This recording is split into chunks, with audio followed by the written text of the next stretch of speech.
How you doing, guys? BC90 here, back with the next video in my Poise Showcase series, and today I'm going to take a look at another greatsword. It's a greatsword that's not very popular, often overlooked. It's the Executioners Greatsword. Now let's go straight over to my status page where it's soul level 125, and I am using the same build I used last week with the Claymore. So as you can see there, those are my stats, and I am using the Prisoner's Chain, so remember that's an extra 5 points in Vigor, Endurance and Vitality. Now going over to my equipment page here, I have the Executioner's Greatsword here at plus 10. Gets a B scaling in Strength and D in Dexterity, and obviously we're using it here on a Strength build. Now I have read that it does get a little bit more damage on a Quality build, though I'm not 100% sure, but yeah, I'm using it on a Strength build. Okay, so it does hit still, you know, for a decent amount of AR here, two-handed. At 55 Strength you get 489 AR. Now, not bad. Obviously, it's outclassed by other greatswords in its class. You know, it can't be infused, unfortunately, but it can be buffed. So when we do use human pine resin here, that goes up to 584 AR, which is it's quite decent. It still hits pretty hard, guys. Now back over to my equipment page, I have a Blessed Cestus plus 10 here as a parrying tool, and you know, for a little bit of HP regen. I've got a heavy longsword plus 9 there as my second weapon in my right hand. That's usually there to finish people off and to punish those quick step users when we need to. And I also have a Blessed Cestus there as well when I want to play that neutral game, so that's about 4 to 5 HP regen per tick. When we are playing that neutral game and we want a little bit of HP back to get back into the trades with the Greatsword. Now I've also got an Arbalest plus 10 there in my left hand slot, obviously because I love using crossbows. I've used them in pretty much all my videos and you've seen how effective they can be, and we're using exploding bolts for the Arbalest. Now I'm wearing full Havels here, guys, so Havel's helm and all the armour. I'm wearing the Chloranthy ring plus 3, the Prisoner's Chain, the Wolf ring plus 3, and the Havel's ring plus 3. Now, why the Wolf ring plus 3? Because I am at 54.63 poise. So why do I need this much poise, guys, using a greatsword? Well, essentially, this is what I want to call the poise sweet spot for your greatsword combinations. Because essentially, when you're above 53.63 poise using a greatsword, you know, you can tank one two-handed R1 from Ultras, Great Axes, and Great Hammers, and you can infinitely tank all two-handed R1s from every other weapon class. So that's pretty much your poise sweet spot here for greatswords, guys. Obviously, you'll never be able to infinitely tank those heavier weapon classes, but as I mentioned last week, guys, you know, it's really about playing the game here, guys, seeing what you can and can't trade against, and if it's beneficial for you to trade. Now, I won't discuss the poise breakpoints in detail because it takes quite a lot of time, so I have listed them in the description. But essentially, at 54.63 poise here, I'll reiterate one last time, we can infinitely hyper armor trade against every two-handed R1 from every smaller weapon class, from regular hammers as well, and from greatswords as well. We can infinitely tank greatswords also, and against the three heavier weapon classes, so that's great axes, ultra greatswords, and great hammers, we can tank one two-handed R1. Now, I did mention last week, but I'll mention it quickly here, guys. The only time you want to tank those heavier weapon classes is if your opponent is using them wearing light armor. Why is this? It's because if they're wearing light armor, obviously they're going to have very little poise, so you're going to be able to poise break them at that first swing. So what will happen at that trade, guys, is you'll go in for a trade, you'll tank their first attack.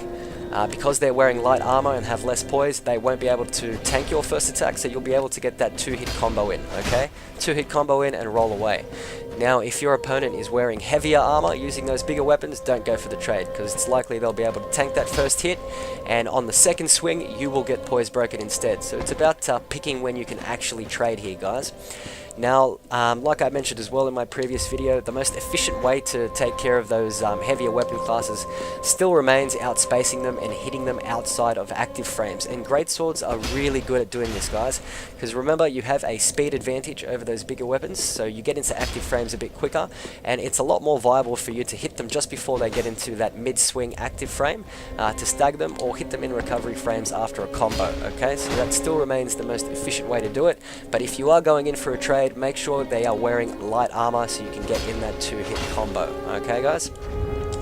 So that's pretty much the build. So yeah, it's not bad. It's a lot of fun, and we're gonna go test it out here, guys. Here we go. Alrighty, guys, here we go. Using the Executioners Greatsword. Looks like we have a sword and board set up over there, or a dagger. Looks like a dagger. Aquamarine dagger, actually. Interesting choice. Haven't seen that one used very often.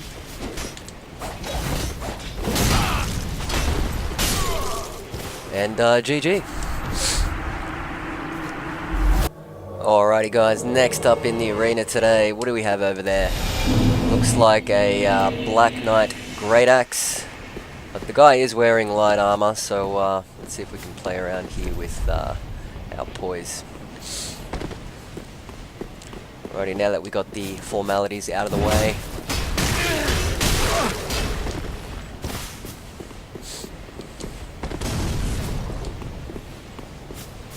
Pulled out his parrying tool there.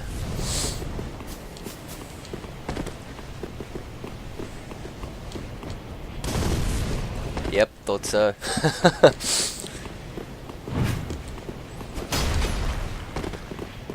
Gonna mistime those parries. And there we go, we just managed to poise through his attack there using our R2. GG, man. Alrighty guys, next match in the arena. Looks like we have the Great Lance over there.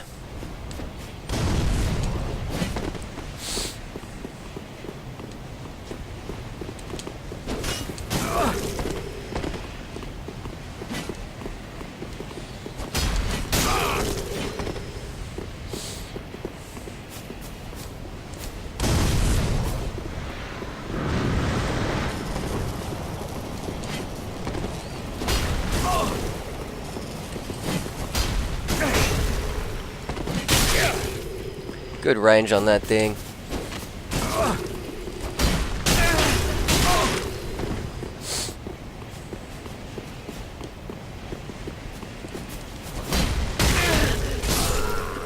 And GG. Alrighty guys, next up in the arena today. Looks like we have a sword and board over there. Dark sword and shield of want. And a whole lot of crappy lag. Guy is on potato Wi-Fi at the moment. Probably at his local McDonald's.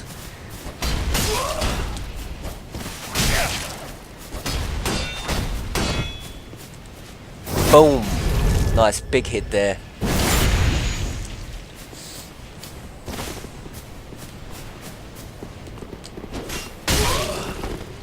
It's almost over.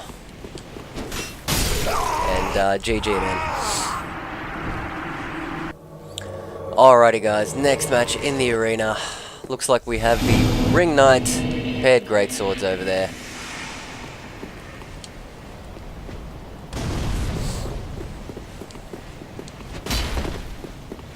This will be interesting.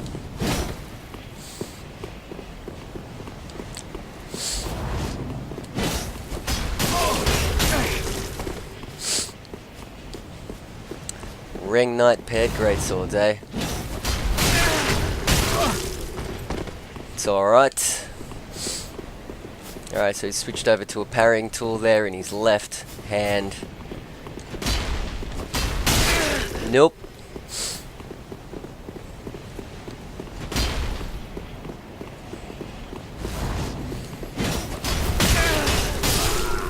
And GG. All about spacing, guys. Spacing and positioning. Alrighty guys, next match. What do we have over there? Moonlight Greatsword, it looks like. Cool, cool. We can expect some moonlight magic.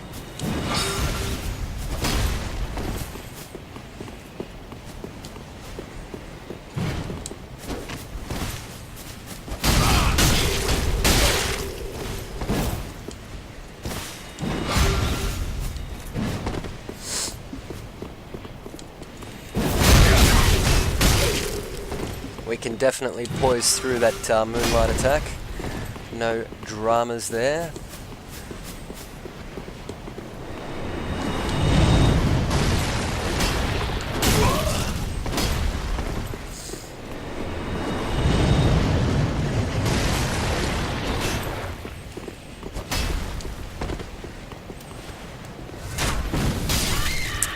GG.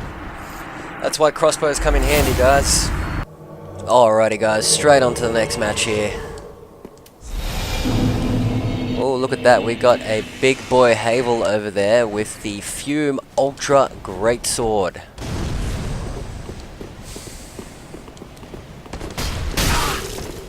We're gonna have to be quick. Don't let him hit us in active frames, that's for sure.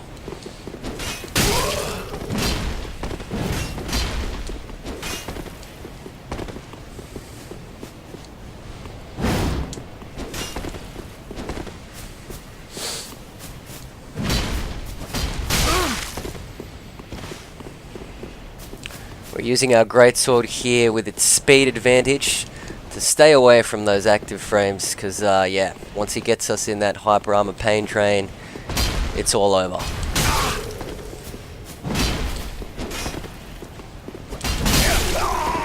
And there we go, GG, man. Alrighty, guys, straight on to the next match. Looks like we have the split leaf greatsword over there. We're probably going to have a few issues here with range.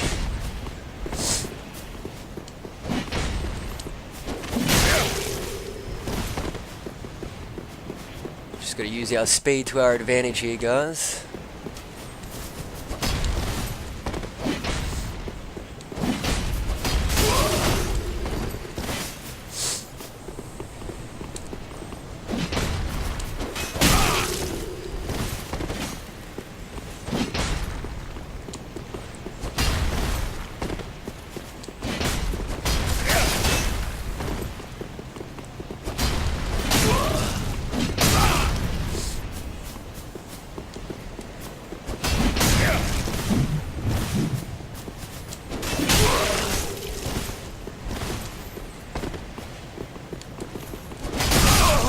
And there we go, GG. Alrighty, guys, next match in the arena.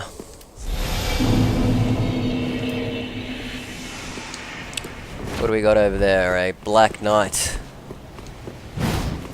with Perseverance.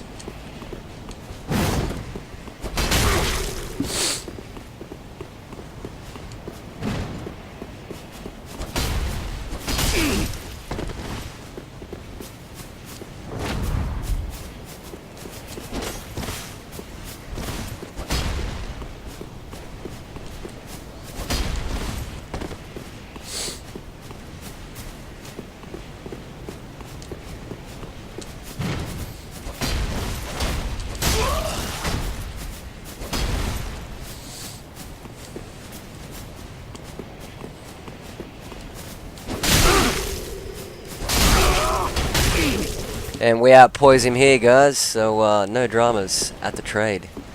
Just got to be careful of his perseverance. Don't want to be caught in that. Okay, now we got a runner, guys. We got a runner.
Interesting tactic of, I don't want to lose, man, so I'm gonna keep running.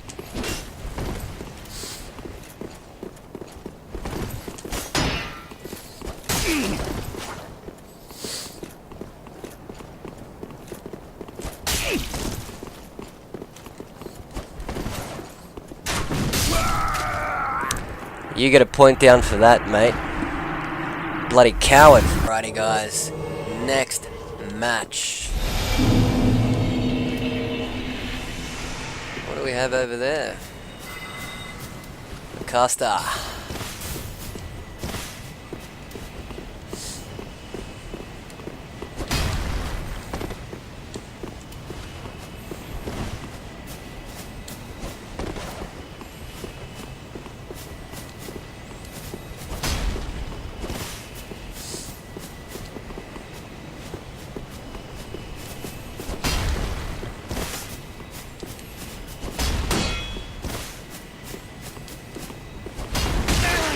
Roll catch.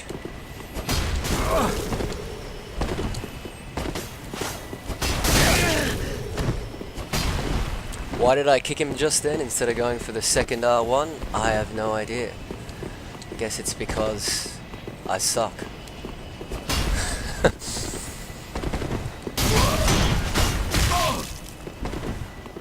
Almost got him there. Should have gone for the repost there. That's what happens when you make a video very early in the morning. Nope. Guess he didn't know he couldn't win that trade. Alrighty, guys, straight on to the next match. Looks like we have Solaire over there. How you doing, Solaire? Nope. You should always buff at the very start of the match. After the bow, my friend, anything goes.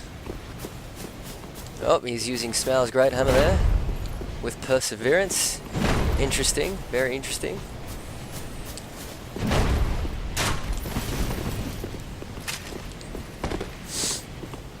Now we're going to have to try and hit this guy out of active frames, surprise him.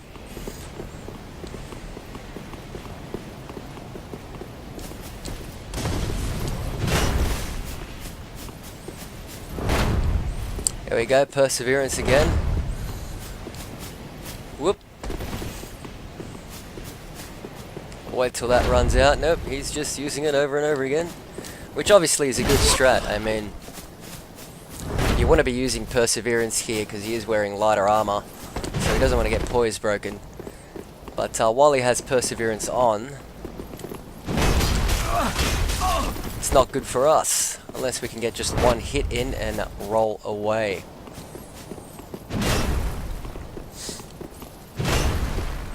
It's quite easy to outspace a Great Hammer as well. They are quite slow.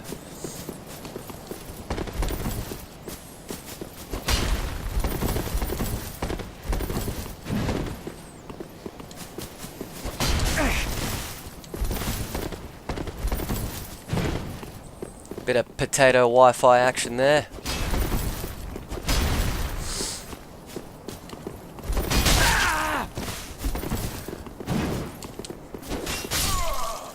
And GG. Alrighty, guys, here we go. Next match.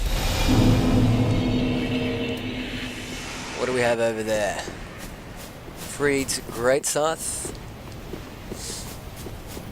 We can expect the weapon art to come out.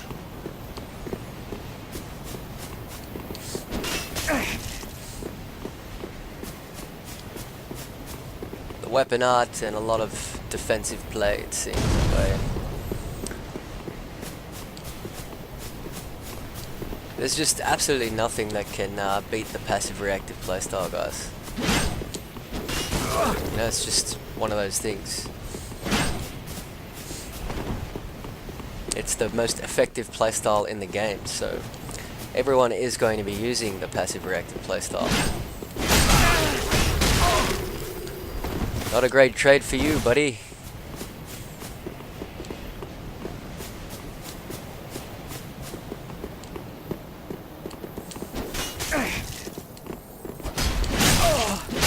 Whoops.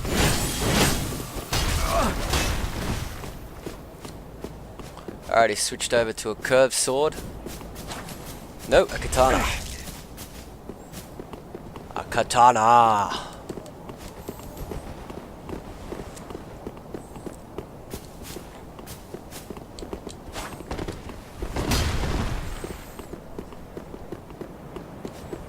with those running R1s. Gotta love them. The most effective way to use a katana. And baited out that trade, GG. Alrighty guys, let's go for one last match here today.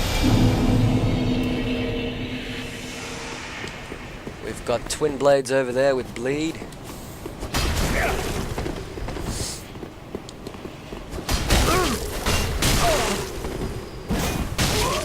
Nice big hits there.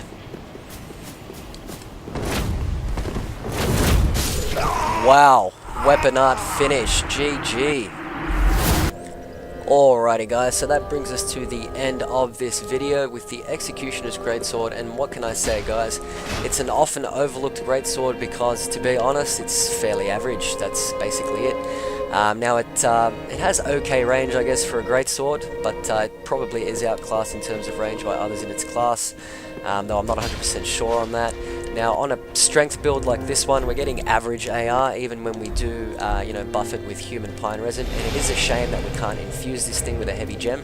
So you're getting 584 AR, which is alright, but as you saw last week, the Claymore, heavy infused with human pine resin, hits a lot harder, and in my opinion it has a better moveset as well. Now in terms of the moveset here, we have the standard greatsword R1s, we have this R2 sweep as opposed to a poke, which you know, it's not as effective in my opinion. I'd rather have the poke because it's thrust damage. You can use something like the Leo ring, which is effective, and you get a bit more range. But this thrust, I mean, it did have its uses here today in a couple of matches, but it's nowhere near as good as a poke in my opinion. The rolling R1 is this overhead swing. Again, I would much rather have a poke because of the extra range, so that's a bit of a weakness. And in terms of the weapon art, I only used it once here, guys, at the very end, mainly because it is shite. And that's just my opinion, but it's the stomp weapon art, but the inferior version of the stomp weapon art, which is the spin slash. Now, this is even more inferior here with this weapon because of its range. Obviously, it's a greatsword, so it doesn't have the range of, say, you know, an Ultra that has the same weapon art. So, you know, it's not really effective in my opinion. Not very consistent. I only managed to pull it off here at the very end, and I wouldn't personally go about using it very often in PvP, guys, because it leaves you wide open. Now, as for standard greatsword weaknesses, obviously your attacks can be parried, even your two-handed ones, so, you know, against those parry kings, guys, you'll have to play less predictably. You know, delayed R1s are usually the best for that. And in terms of poise, guys, like I mentioned at the start of the video, 54.63, you know, this is basically the poise sweet spot, as I like to say, for greatswords, because it lets you infinitely tank against all those faster weapons, and against those bigger weapon classes, you can tank one two-handed R1, and, you know, I'll mention it one last time here, guys, the only time you want to be able to tank those heavier weapons is if your opponent is wearing lighter armor, therefore they have less poise, so you'll survive that first swing, you know, or you'll tank through it. They will not tank your first opening swing, so, you know, you'll get in that two-hit combo. So never trade against them if they are heavily armor optimized, obviously, because they have more poise. So instead, the most efficient way to deal with them remains to, you know, exploit them outside of their active frames, which is pretty easy to do, guys. I mean, you have a speed advantage here, okay? Now, one last thing I'll mention, guys, is watch out for perseverance. As you saw in an earlier fight here in this video, we had a gentleman using Smaug's Great Hammer with perseverance. You do not want to trade with perseverance while that thing is active, okay? So again, bait it out and hit them outside of active frames. So that's about it, guys. To be honest, the Executioner's Greatsword is alright. It's not the best. It's fairly average. But, you know, you don't see it very often out there. And, you know, it's you can use it for your poise builds. I mean, it is a great sword. We are at the poise sweet spot, as I like to call it. So, you know, if you want to use this weapon, you definitely can.